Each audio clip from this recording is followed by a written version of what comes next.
కందుకూరు పట్టణమైన అక్క చెల్లెళ్లకు అన్నదమ్ములకు అందరికీ కూడా పేరు పేరుంటున్న హృదయపూర్వకంగా నమస్కారాలు తెలుపుకుంటా ఉన్నా. రాజశేఖర రెడ్డి గారు ప్రేమించిన హృదయానికి, జగన్ బాబును నా కుటుంబాన్ని హక్కును చేర్చుకున్న ప్రతి హృదయానికి కూడా హృదయపూర్వకంగా నమస్కారాలు తెలుపుకుంటా ఉన్నా.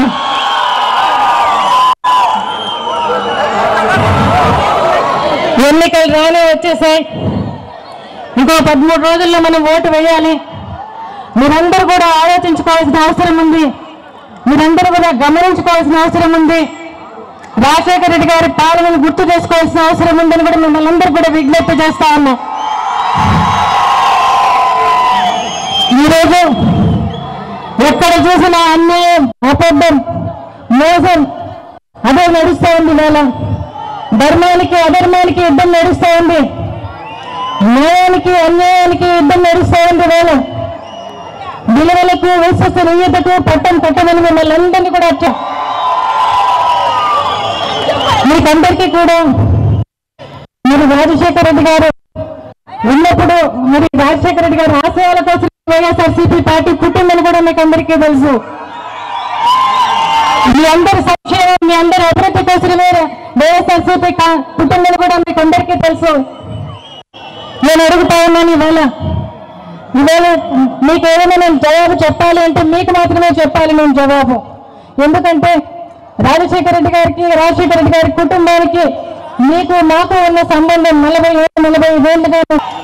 రాజశేఖర రెడ్డి గారిని మరి 30 ఏళ్ళు ఆయన భుజస్కంధాల మీద మోసి మీరు ఆయన నాయకునిగా చేశారు. ఆయన నిలబెట్టుకున్నారు. ఆయన కూడా నిలబెట్టుకున్నారు. ఆయన సీఎం అయి మిమ్మల్ని ఆయన కడుపులో పెట్టుకుని మిమ్మల్ని అందరినీ కూడా కాపాడినారు. మీ సంక్షేమమే ఆయనకు లక్ష్యంగా ఉంది.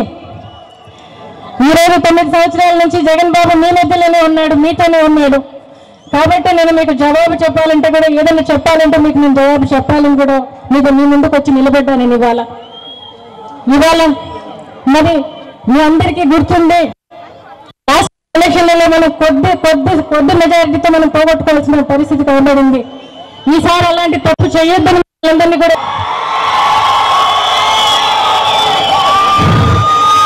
ఈరోజు మరి రాజశేఖర రెడ్డి గారు పోయిన తర్వాత మరి 9 సంవత్సరాల కాలంలో చూస్తే మరి ఈరోజు నష్టపోయిన దానికంటే కూడా నాకు చాలా చాలా బాధ వస్తుంది. వచ్చిన పరిపాలన చూసిన తర్వాత నాకు చాలా చాలా బాధ అనిపిస్తుంది. ఎందుకంటే నాకు నా కుటుంబానికి వచ్చిన కష్టం కంటే నష్టం కంటే ఈ రాష్ట్రానికి వచ్చిన నష్టమే ఇంకా ఎక్కువ అనిపిస్తుంది నాకు. ఆయన ఎంతగానో ప్రేమించిన మీ అందరి కష్టం చూస్తే నిజంగా నాకు చాలా పెద్దగా అనిపిస్తుంది. ఇవాళ ఈరోజు మళ్ళీ మీరు అదే తప్పు చేయొద్దని కూడా మిమ్మల్ని అందరినీ కూడా ప్రాధాయపడతా ఉన్నాను. ఇవాళ రాజశేఖర రెడ్డి గారు పోయిన తర్వాత జగన్ బాబు వచ్చిన పరిస్థితులన్నీ కూడా మీకు తెలుసు. కాంగ్రెస్ పార్టీలో ఉన్నంత కాలం రాజశేఖర రెడ్డి గారు మంచోడు, జగన్ బాబు మంచోడు. తర్వాత జగన్ బాబు ఏ రోజైతే బయటకు వచ్చాడో ఆ రోజు నుంచే మా కుటుంబం మీద అన్ని రకాల కేసులు, మనకి అన్ని రకాల అటాచ్మెంట్లు అన్ని కూడా చేశారు. ఎన్నో బాధలు పెట్టారు, రేట్లు చేశారు, ఎంతో శోభ పెట్టారు ఈ కుటుంబాన్ని. అయినా జగన్ బాబు ఆ రోజు ఎందుకంటే ఆ రోజు ఓదార్పు యాత్ర చేస్తానని చెప్పి పావురాల గుట్టల్లో వాళ్ళ నాయన కోసం చనిపోయిన వారిని పరామర్శించడం కోసం ఆ రోజు జగన్ బాబు మాట ఇచ్చాడు. ఆ మాట కోసం ఆయన నిలబడ్డాడు. ఒక జిల్లా వచ్చిన తర్వాత ఆ బిడ్డను మిమ్మల్ని ఓదార్చడానికి వచ్చిన బిడ్డను ఆ బిడ్డగా పోరాటం చేస్తా ఉన్నాడు జగన్ అని కూడా అనుకుంటా ఉన్నా. ఎందుకంటే ఆయనకు వచ్చిన కష్టాలు 1 కాదు 2 కాదు, కానీ ఎప్పుడు కూడా ఆయన కష్టాలు చాలు, ఆయన బాధలు పక్కన పెట్టి మీకోసం ఆయన పోరాటం చేశాడు. మీకోసం సమైక్యంగా ఉండడం కోసం, మరి రాష్ట్రం మరి స్పెషల్ స్టేటస్ కోసం అయితేనేమి ఎన్నో రకాల మీ ప్రతి సమస్య దగ్గరికి వచ్చాను నేను. రాజశేఖర రెడ్డి గారు జగన్ ఎప్పుడు కూడా ప్రజలే మా కుటుంబం అనుకున్నారు. మీ మధ్యలోనే ఉన్నారు, మీతోనే ఉన్నారు. జగన్ బాబు రాజకీయాల్లోకి అడుగు పెట్టిన తర్వాత ఈ 9 సంవత్సరాల కాలంలో మాతో ఎప్పుడు గడిపింది లేదు. ప్రతి నెలకు 3 వారాలు 4 వారాల పైన మీతోనే గడిపాడు, మీతోనే ఉన్నాడు ఆయన. కాబట్టి ఈరోజు నేను ఆ ధైర్యంతోనే మీ ముందుకు వచ్చి నిలబడ్డాను. ఇవాళ ఈరోజు నేను ఒక్క మాట చెప్తా ఉన్నా, బాబు తల్లిగా ఒక మాట చెప్తా ఉన్నా, జగన్ ఏదైనా అనుకుంటే చేస్తాడు. జగన్ ఏదైనా అనుకుంటే సాధిస్తాడు.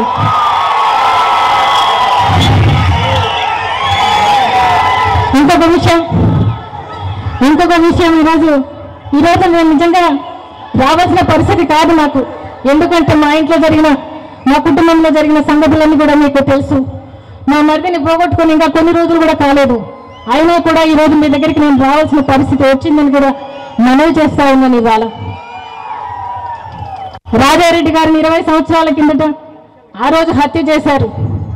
ఆ రోజు వాళ్ళకి ఎవరు ఇవాళ చంపిన వారికి మరి ఎవరు సాయం చేశారో, ఎవరు ప్రొటెక్ట్ చేశారో మనం అందరం కూడా చూసాం. 9 సంవత్సరాల కిందట నా భర్తను రాజశేఖర రెడ్డి గారు చనిపోయారు, పోగొట్టుకున్నాం మనం. అది కూడా అనుమానాస్పద మృతని నేను అనుకుంటా ఉన్నా. కానీ అది కూడా మరి నేను ఒకరిని నిందించలేను. కానీ అనుమానాస్పద మృత అయితేనే అని నాకైతే నమ్మకం ఉంది. 4 నెలల కిందట జగన్ బాబుని హత్య చేయాలనుకున్నారు. వైజాగ్ ఎయిర్పోర్ట్ లో గుండు సూడు కూడా పోయిన చోట కత్తులు పోయాయి. ఎలా పోయాయని అడుగుతా ఉన్నా. దానికి ఎంక్వైరీ లేదు, దానికి ఎలాంటి ఇది లేదు. మొన్నటికి మొన్న వివేకానంద రెడ్డి గారు మా మరిదిని అతి కిరాతకంగా చంపారు. ఎందుకు చంపారో కూడా తెలియదు. చెప్పాలంటే ఈ నలుగురు బాగుండాలని కోరుకున్న వాళ్ళు, నెలలు ఇల్లు తిరిగిన వాళ్ళు, ప్రజల కోసం నిలబడిన వాళ్ళు. మరి ఎందుకంత శత్రుత్వమో, ఎందుకంత పగో మా కుటుంబం మీద దేవునికే తెలియాలి. నిజంగా ఇన్ని పరిస్థితుల్లో కూడా నేను నిలబడి రావడానికి, జగన్ కానీ పాప కానీ రావడానికి, ఈరోజు నిలబడటానికి మీ అభిమానమే కారణమని కూడా చెప్తా ఉన్నా. నేను జగన్కు మీ ఆశీర్వాద బలమే జగన్ నడిపిస్తుందని కూడా మీకు చెప్తా ఉన్నా. నేను ఇవాళ ఈ 9 సంవత్సరాల్లో ఈ కుటుంబం పడ్డ శోభ ఇంకా ఏ కుటుంబం కూడా పడి ఉండదని కూడా నేను చెప్తా ఉన్నా. ఈ 9 సంవత్సరాల్లో చేసిన కుట్రలు, కుతంత్రాలు వీటన్నిటి కూడా ఈ కుటుంబం భరించింది. అంతేకాకుండా నా భర్తను నేను పోగొట్టుకున్న సమయంలో నా కొడుకును 16 నెలలు జైల్లో పెట్టి నాకు దూరం చేశారు వీళ్ళు. ఈరోజు నేను చెప్తున్నా, మరి ఒకటే నేను అడుగుతా ఉన్నా. పాదయాత్రకు పోయినప్పుడు జగన్ బాబును మీ మధ్యలో మీకే అప్పచెప్పాను. నేను ఆ రోజు పాదయాత్రకు వెళ్ళేటప్పుడు నా బిడ్డ మీ దగ్గరికి వస్తా ఉన్నాడు, మీరే కాపాడుకోండి అని చెప్పి ఆ రోజు మీ చేతులకు నేను అప్పగించినాను. ఆ రోజు మీరు మీ ఆశీర్వాద బలం వల్లనో, మీ ప్రార్థనల వల్లనో, దేవుని దయ వల్ల నా బిడ్డ ఆ రోజు పెద్ద గండం నుంచి తప్పించుకున్నాడు. ఆ రోజు అని కూడా చెప్తున్నా. ఇవాళ నేను రాజశేఖర రెడ్డి గారి వ్యక్తిత్వం మరి ఈరోజు చెప్తా ఉన్నారు. జగన్ బాబు వాళ్ళు చిన్న ఇచ్చేపించాడని చెప్పి ఇన్ని మాటలు, అన్యాయమైన మాటలు మాట్లాడుతూ ఉన్నారు. ఇవాళ మా కుటుంబం అలాంటి కుటుంబం కాదు. మా కుటుంబం ఇంట్లో వాళ్ళని కాదు, బయట వాళ్ళకు కూడా ప్రాణం పెట్టే కుటుంబం అని కూడా మీకు చెప్తా ఉన్నా. నేను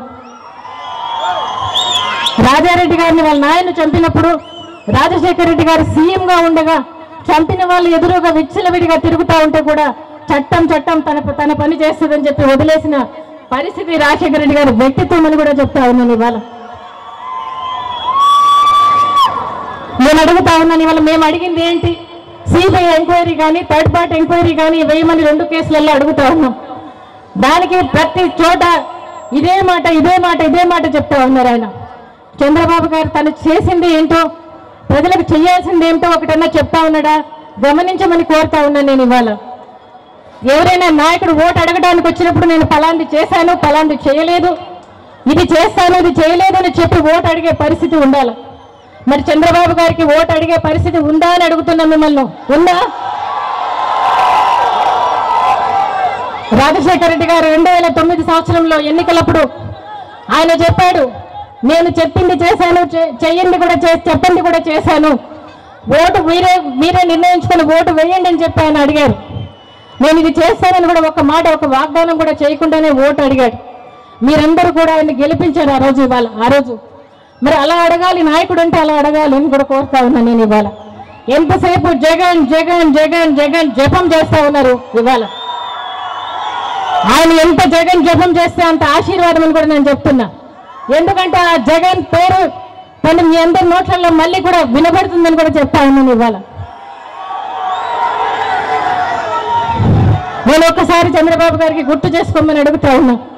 పరిటాల రవి హత్య కేసులో అసెంబ్లీలో ఆ రోజు నానాయాగి చేశారు, జగన్ బాబు చేశాడని చెప్పి.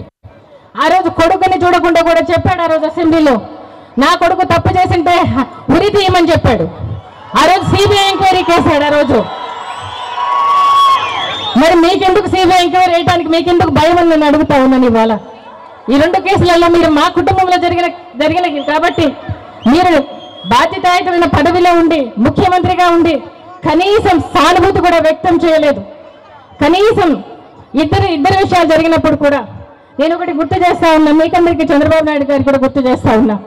చంద్రబాబు గారు బాంబ్ బ్లాస్టింగ్ అయినప్పుడు ఆ రోజు రాజశేఖర రెడ్డి గారు పోయి మరి ఆయనకి దేవుని దేవల్ల బయటపడ్డావు చంద్రబాబు అని చెప్పి ఆయనకు విధి చెప్పి హత్తుకొని మరి ఆయన కోసం ఇట్లాంటి మావోయిస్టులు ఇట్లాంటి కార్యక్రమాలు చేయకూడదు ప్రజాస్వామ్యంలో అని చెప్పి ధర్నా చేసిన చరిత్ర రాజశేఖర రెడ్డి గారిని కూడా చెప్తా ఉన్నా. ఈరోజు మరి ఆయన పుత్రరత్నానికి మరి ఎందుకు పరవశమో నాకు తెలియదు. వివేకానంద రెడ్డి చనిపోయాడంటే ఆయనకు పరవశం అంట. మీటింగ్ లోనే చెప్పాడు, ఎందుకు పరవశిస్తున్నారు అని చెప్పి అడుగుతా ఉన్నా నేను. ఇవాళ జరిగిన ప్రతి పరిస్థితిలోనూ నిజంగా రాజశేఖర రెడ్డి గారి వ్యక్తిత్వాన్ని మీరు గమనించమని కోరుతా ఉన్నా. రాజశేఖర రెడ్డి గారు ఇచ్చిన సంక్షేమ పథకాలు ప్రతిదీ కూడా మీకు గుర్తు చేసుకోమని అడుగుతా ఉన్నా నేను ఇవాళ. ప్రతిదీ కూడా ఈరోజు ఏది జరుగుతా ఉందని కూడా మిమ్మల్ని అడుగుతా ఉన్నా నేను ఇవాళ. ఆ రోజు రాజశేఖర రెడ్డి గారు ప్రజల కోసం ఎంత పోరాటం చేశారంటే మరి కేజీ బేసిన్లో ఆ రోజు గ్యాస్ ఆ రోజు చంద్రబాబు నాయుడు గారు టెండర్ కూడా వేయలేదు. మన గ్యాస్ కాకినాడలో మరి కేజీ బేసిన్లో గ్యాస్ టెండర్స్ వచ్చినప్పుడు ఆ రోజు ఆయన ప్రభుత్వం పట్టించుకోకపోతే మరి రాజశేఖర రెడ్డి గారు వచ్చిన తర్వాత మళ్ళీ టెండర్లు వేసి సాధించుకోవడం జరిగింది. ఆ రోజు గ్యాస్ మరి గుజరాత్ వాళ్ళు తీసుకుపోతా ఉన్నారని చెప్పి ఆ రోజు రాజశేఖర రెడ్డి గారు చెప్పారు. ఆ గ్యాస్ ఎట్లా మాకు ఇవ్వకుండా పోతారో, మా రాష్ట్రం దాటి ఎట్లా పోతుందో అని చెప్పి ఆయన ప్రజల కోసం అంత పోరాటం చేసిన వ్యక్తి. ప్రజల కోసం అంత అటువైపు కాంగ్రెస్ పార్టీ ఉన్నా కూడా ప్రజల కోసం పోరాడిన వ్యక్తి అని కూడా మీకు చెప్తున్నా. అలాంటి వ్యక్తిత్వం గల మనిషి మరి ఆయనకు పుట్టిన కొడుకు జగన్ బాబు. మీరు ఒక్కటే ఆలోచన చేయమని అడుగుతా ఉన్నా. ఆయన రక్తమే జగన్ బాబుది. మాట ఇస్తే మడమిత రకం కాదు జగన్ బాబు అని కూడా చెప్తా ఉన్నాను ఇవాళ.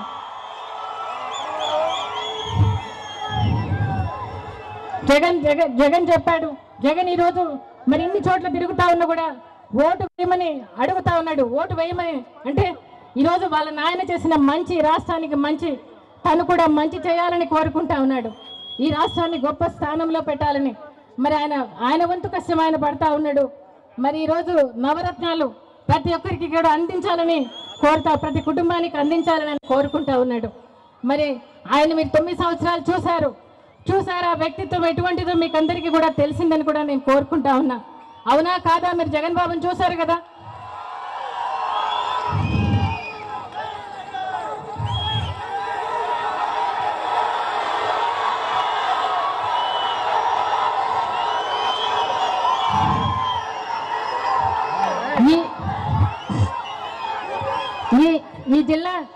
ఈ జిల్లా సమస్యలు రాజశేఖర రెడ్డి గారు ఉన్నప్పుడు ఆ రోజు వెలిగొండ ప్రాజెక్ట్ తీసుకొచ్చారు. అది దగ్గర 70% పూర్తయింది. దానికి ఈరోజు కూడా పూర్తి చేసే పరిస్థితి లేదు అని కూడా చెప్తా ఉన్నా. ఈరోజు గుండ్లకమ్మ ప్రాజెక్టు 98% పూర్తయింది. దాన్ని కూడా ఇంతవరకు పూర్తి చేసిన పాపాన చెప్తా ఉన్నా. మరి అదేవిధంగా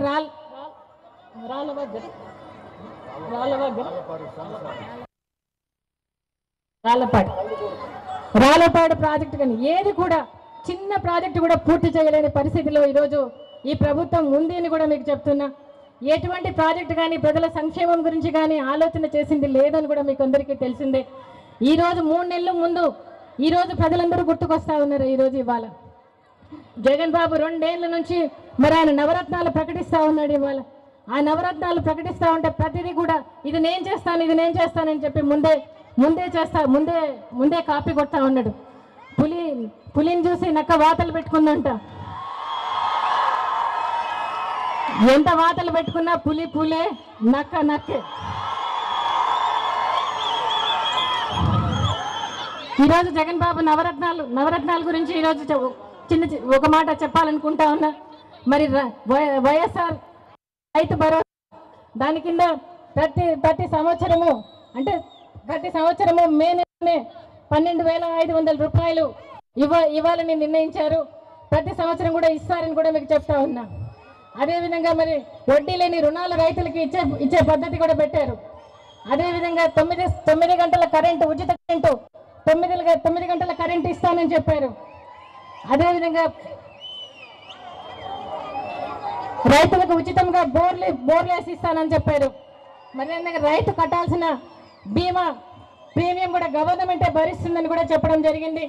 రైతు చనిపోతే మరి ఆయనకు రైతు కుటుంబానికి 7 లక్షల రూపాయలు రైతు కుటుంబానికి ఇస్తాము, అది కూడా అసెంబ్లీలో చట్టం తీసుకొస్తాము, అప్పుల వాళ్ళకి కాకుండా అని చెప్పడం జరిగిందని కూడా మీకు చెప్తా ఉన్నా. రైతుల గురించి ఆ రోజు రాజశేఖర రెడ్డి గారు రైతుల గురించి రైతే రాజు చేస్తానని చెప్పాడు, చేశాడు కూడా ఆ రోజు. మరి ఈ రోజు నేను వ్యవసాయం పండగ అని చెప్పారు, ఆ రోజు చేశారు కూడా రాజశేఖర రెడ్డి గారు. ఈ రోజు జగన్ బాబు కూడా మరి వ్యవసాయం పండగ చేయాలని 3,000 కోట్లతో ధరల స్థిరీకరణ నిధి పెట్టానని చెప్పాడు. మరి 4,000 కోట్లతో ప్రకృతి వైపరీత్యాలు వస్తే సహాయం చేసేదానికోసం అని చెప్పడం జరిగింది. అదేవిధంగా ప్రతి నియోజకవర్గంలో కూడా మరి ఫుడ్ ప్రాసెసింగ్ యూనిట్లు కూడా పెట్టాలని కూడా చెప్పడం జరిగిందని కూడా మీకు చెప్తున్నా. మరి అదేవిధంగా మరి డాక్రా మహిళలకు నేను అడుగుతా ఉన్నాను, ఇవాళ తోటి ఎన్నికల రోజు అక్క చెల్లెలకు ఉన్న పొదుపు సంఘాల రుణాలు మొత్తం ఆ రోజు ఎన్నికల రోజుకి ఎంత మొత్తం అప్పు ఉందో అంత మొత్తము 4 దఫాలుగా తీరుస్తుంది గవర్నమెంట్ అని చెప్పి ఆ రోజు జగన్ బాబు చెప్పాడు. అంతేకాదు 0 వడ్డీ రుణాలు ఇస్తామని కూడా చెప్పాడు అక్క చెల్లెళ్లకు. మీ అందరికీ 0 వడ్డీ రుణాలు ఇస్తారంట. 4 దఫాలుగా మీ అప్పు తీర్చబడుతుంది. అదేవిధంగా మరి వైఎస్ఆర్ చేయుతతోటి ఎస్సీ ఎస్టీ బీసీ మైనారిటీ పెన్షన్లన్నీ కూడా ఆ రోజు పెన్షన్ 45 సంవత్సరాలకు ఇవ్వాలనుకున్నారు, కానీ దాన్ని అర్థం చేసుకోలేదా దాని స్ఫూర్తిని. కాబట్టి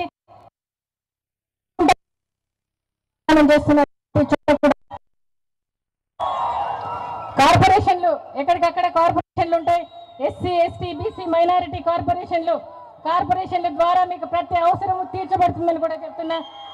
అంతేకాకుండా 72వ సంవత్సరం నుంచి 4వ సంవత్సరం లోపల 75,000 రూపాయలు అందరికీ అక్క చెల్లెళ్ళందరికీ ఇవ్వడం జరుగుతుందని కూడా చెప్తున్నాడు.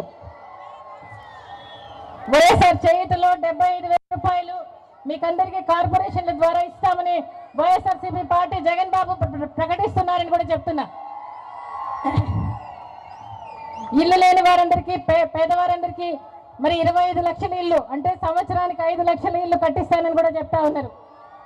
ఆ ఇల్లు అక్క చెల్లెమ్మల పేరుతోనే రిజిస్ట్రేషన్ కూడా చేస్తారని కూడా చెప్తా ఉన్నారు. ఒకవేళ మీకు అవసరమైతే బ్యాంకులో లోన్ తీసుకోవాలనుకుంటే మీ పేరుతోనే ఉంటే ఇంకా చాలా సులభంగా ఉంటుందని మీ పేరుతోనే కట్టాలని చేయాలనుకుంటా ఉన్నారని కూడా చెప్తా ఉన్నా. పోతే ఆరోగ్యశ్రీ ఇప్పుడు మీకు అందుతా ఉందా అందరికీ? జగన్ బాబు చెప్తా ఉన్నాడు 1000 రూపాయల కంటే ఎక్కువైతే ఎక్కడ చేపించుకున్నా సరే, హైదరాబాద్లో అయినా బెంగళూరులో అయినా చెన్నైలో అయినా ఎక్కడ చేపించుకున్నా కూడా 1000 రూపాయల కంటే ఎక్కువైతే ఆరోగ్యశ్రీ ప్రతి కుటుంబానికి ప్రతి ఒక్కరికి వర్తిస్తుందని కూడా చెప్తున్నాడు. ఈరోజు నేను అడుగుతా ఉన్నా చంద్రబాబు నాయుడు గారు, మీకు మరి ఇంతవరకు హైదరాబాద్లో చేపించుకుంటే కూడా మీకు ఆరోగ్యశ్రీ వర్తించదన్న సందర్భం నేను విన్నా. అవునా? ఎక్కడ చేపించుకున్నా జగన్ బాబు ఆరోగ్యశ్రీ ఇస్తానని కూడా చెప్పాడు. మరి పెద్ద జబ్బులకు, కిడ్నీ జబ్బులకు కానీ మరి తలసేమియా అట్లాంటి జబ్బులకు రావడం లేదు. జగన్ బాబు ఫీజు రీఎంబర్స్మెంట్ మరి ఆయన సంపూర్తిగా ఎన్ని లక్షల ఖర్చైనా కూడా మీ పిల్లలను చదివిస్తానని కూడా చెప్తా ఉన్నాడు జగన్ బాబు. అంతేకాకుండా మరి హాస్టల్ లాంటివి సంవత్సరానికి ఒక్కొక్క పిల్లనికి 20,000 రూపాయలు ఇస్తానని కూడా చెప్తున్నాడు జగన్ బాబు అని కూడా చెప్తున్నా. మద్యపాన నిషేధం మరి ఎంతో మంది కుటుంబాల్లో చిచ్చు పెడతా ఉంది.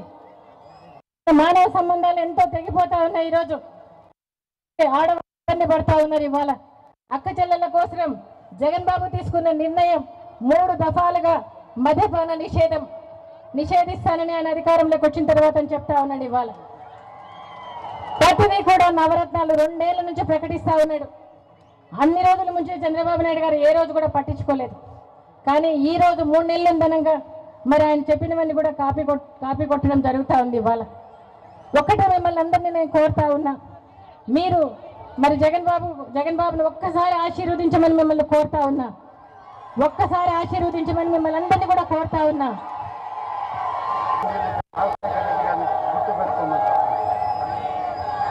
కందుకూరు పట్టణానికి రామతీర్థం జలాశయం నిర్మించిన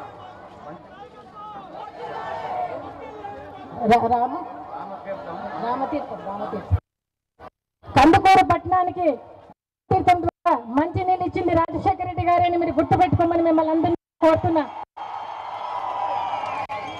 మీ ప్రతి అవసరము ప్రతి అక్కర ఏది ఉన్నా కూడా జగన్ బాబు తీరుస్తాడని కూడా కోరుతున్నా. మీకోసమే తను మీ రాజకీయాలు ఎక్కాడు, మీకోసమే నిలబడతాడు, మీకోసమే ఉంటాడని కూడా చెప్తున్నా. ఒక్కసారి అవకాశం ఇవ్వండి, ఆశీర్వదించండి. రాజశేఖర్ గారు మరి అధికారంలోకి వచ్చిన తర్వాత ఏమేమి చేశాడో అన్ని కూడా జగన్ బాబు చేసి కూడా మీకు అందరికి కూడా మనం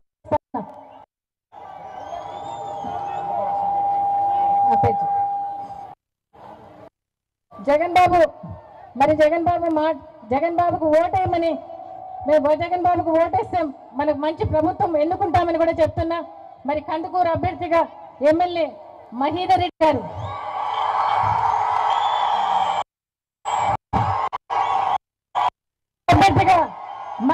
గారు నిలబడుతున్నారు. మిమ్మల్ని అందరినీ ఫ్యాన్ గుర్తుకే ఓటు వేయమని మిమ్మల్ని అందరినీ అభ్యర్థిస్తున్నా.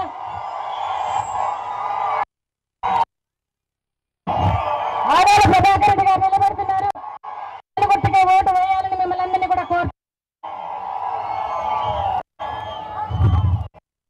తల్లిగా ఓటు వేయమని కాదు కానీ మీ గుండెల్లో పెట్టుకొని భారీగా మీకు ఓటు వేయమని పవిత్రమైన ఓటు ఫ్యాన్ గుర్తుకు ఓటు వేయమని అడుగుతున్నా.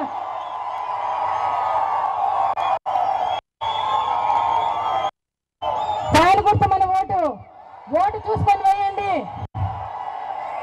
ఈ ఓటు కూడా ఇవ్వడానికి ఎన్నో రకాల కుట్రలు కుతంత్రాలు చేస్తా ఉన్నారు. ఇవాళ ఓటు చూసి వేయమని అడుగుతాను. గుర్తుకే మన ఓటు, ఫ్యాన్ గుర్తుకే మన ఓటు, ఫ్యాన్ గుర్తుకే మన ఓటు, ఫ్యాన్ గుర్తుకే